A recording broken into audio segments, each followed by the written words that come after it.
Contaremos hoy un asunto amoroso acerca de Solimán el Magnífico, quizá el más importante de los sultanes del Imperio Otomano.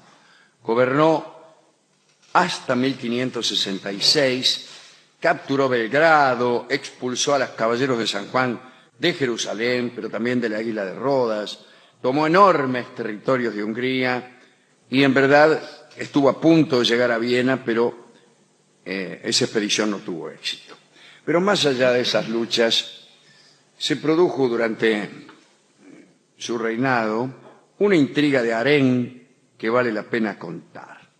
Antes de ser sultán, Solimán fue gobernador de distintos estados del imperio. Las cortes de los gobernadores principescos estaban modeladas siguiendo el ejemplo de la corte principal y rivalizaban con ella en opulencia, sobre todo, en las características del harén. El lugar donde se podía ser ostentoso era en el harén, a ver quién tenía más mujeres. Los registros muestran que en los últimos años en que Solimán desempeñó las funciones de gobernador en Manisa, las habitantes de su harén eran 17. No tantas, pero bueno, era gobernador apenas. La única concubina de la que se conoce el nombre era Mahidevran. Dicen que era albanesa. En 1515 tuvo un hijo de Solimán que se llamó Mustafa y que por la muerte de otro que había sido el primogénito pasó a ser el heredero de Solimán si alguna vez Solimán llegaba al sultanato. Por ahora no era sino gobernador, pero si llegaba a ser sultán, entonces ese hijo, Mustafa, iba a ser su heredero. Y Solimán llegó a sultán en 1520. La mujer, Mahidevran, estaba muy contenta porque pasaba a ser Birinki Kadin de Solimán, es decir, primera mujer del harén, por tradición la madre del hijo mayor vivo del sultán, ¿no? También era Haseki, o favorita de aquel momento, Haseki. Pero al mismo tiempo, Mahidevran tuvo una rival. Solimán el Magnífico se enamoró de una tal Roxelana.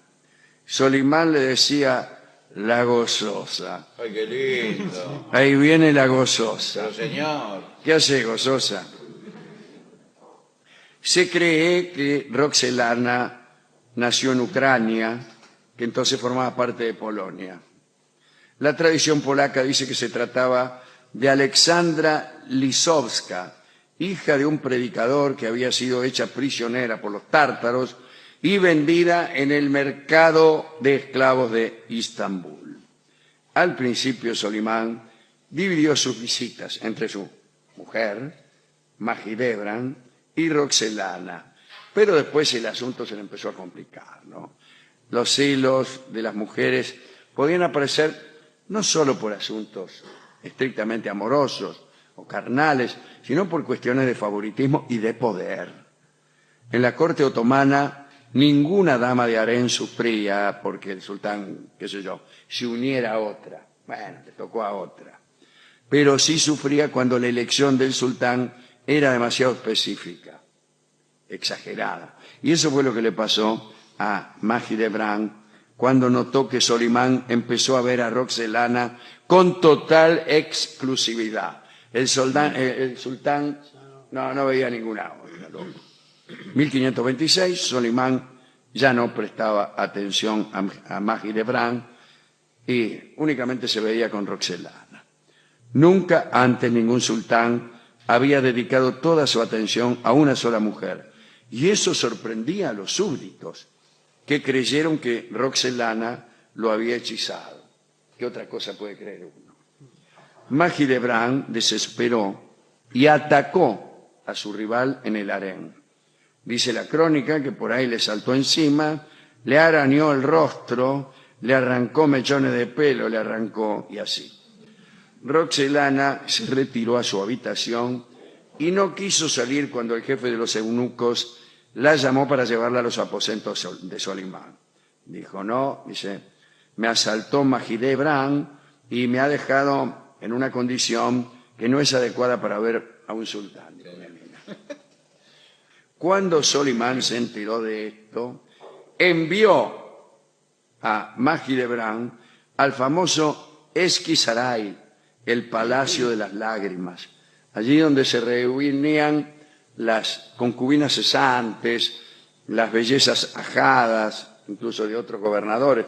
Perdían el puesto, las minas, bueno, Palacio de las Lágrimas. Era un lugar así, triste y melancólico. Y la Roxelana quedó sola ahí como, mejor dicho sola, quedó en el harén, pero como reina del harén. Y Solimán se casó con Roxelana en 1533. Era la primera vez en la historia otomana que una esclava concubina se convertía en esposa legal del sultán. La boda tuvo lugar ahí en el Topkapi y fue seguida de un bailongo que duró 15 días en el hipódromo. El hipódromo que fue de Constantinopla y ahora de Estambul, que era lo mismo, uno de los lugares más famosos de Constantinopla. Cuentan que Solimán poetizó para Roxelana. Se han guardado versos de Solimán para aquella mujer. Con ocasión del cumpleaños de su esposa, de esta nueva esposa, Roxelana, en 1538, Solimán le regaló un palacio. Adivina lo que te he traído para tu cumpleaños. Un palacio. O, dijo Roxelana, lo que siempre soñé. Vino a presentarse un nuevo inconveniente cuando la Roxelana tuvo un hijo de Solimán, que se llamó Selim. Y la favorita quiso que el heredero fuese su hijo, y no aquel Mustafa que el sultán había tenido con Mahidevran. Ya me lo voy a venir yo esto. Bueno, y tramó una conspiración la Roxelana para eliminar a Mustafa. No fue necesario. El propio Solimán hizo algo espantoso. A fines de 1553, Solimán mandó a llamar a Mustafa, su hijo, a su campamento de Karaman. Cuando llegó Mustafa, fue estrangulado por los esbirros del sultán, que observó aquella situación detrás de una cortina y que incluso urgía a los asesinos a que hicieran rápidamente su labor.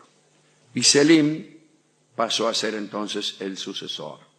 Roxelana quedó contenta, pero al poco tiempo sucedió que entre sus propios hijos, los hijos de la Roxelana, empezaron a matarse para llegar a su talato, porque había tenido otros hijos, ¿no? El segundón de Roxelana se llamaba Bayazid o Bayaceto, como aquel, ¿se acuerdan del rayo Bayaceto? Bueno, quiso copiar lo que su madre había hecho con el otro primogénito, con Mustafa, y enfrentó a Selim, pero en realidad le fue mal porque fue muerto. Y aunque un hijo suyo era heredero, Roxelana ya no pudo estar contenta. Y dicen que murió por una profunda melancolía. Eso fue en 1558. Y Solimán el Magnífico también quedó destrozado y escribió unos versos que dejó en su tumba, que dicen: languidezco en la montaña del pesar, donde suspiro y gimo día y noche, preguntándome qué destino me aguarda ahora que mi amada se ha ido. Se fue haciendo cada vez más supersticioso, aparentemente preocupado por el destino que le aguardaba más allá de la tumba. Cuentan que solía disfrutar de cantores que se pasaban toda la noche cantando y tocando para él, pero una sibila dijo que si no abandonaba ese tipo de entretenimiento, lo esperaban muchas penalidades en la vida futura. Y Solimán echó a una hoguera todos los instrumentos musicales del palacio. En 1566, Solimán murió de un ataque al corazón mientras estaba en campaña y Selim fue nomás el sultán siguiente. Una historia triste de gente cruel. Fui a la discoteca y me recibió. No hay música de esto, ¿eh? Eso es lo que yo sospechaba. No, la discoteca no. Este hombre, el discotecario, me hizo contar varias veces esto.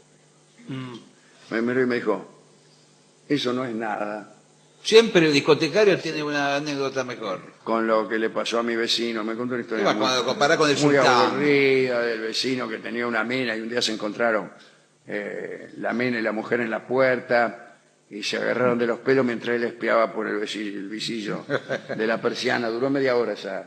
Media hora. Pero al final, conmovido por el mal de ausencia que aquejaba a Solimán, por más criminal que fuera, me ofreció este bello tango que va a cantar Charlo, que se llama Sin ella. Y que evidentemente cuenta esto mismo que acabamos de contar nosotros, con otras palabras, otros protagonistas y otros sucesos. Lo cual bueno. casi nos impide por completo reconocerlo. Pero señores, esto no tiene nada que ver. No, canta Charlo sin ella.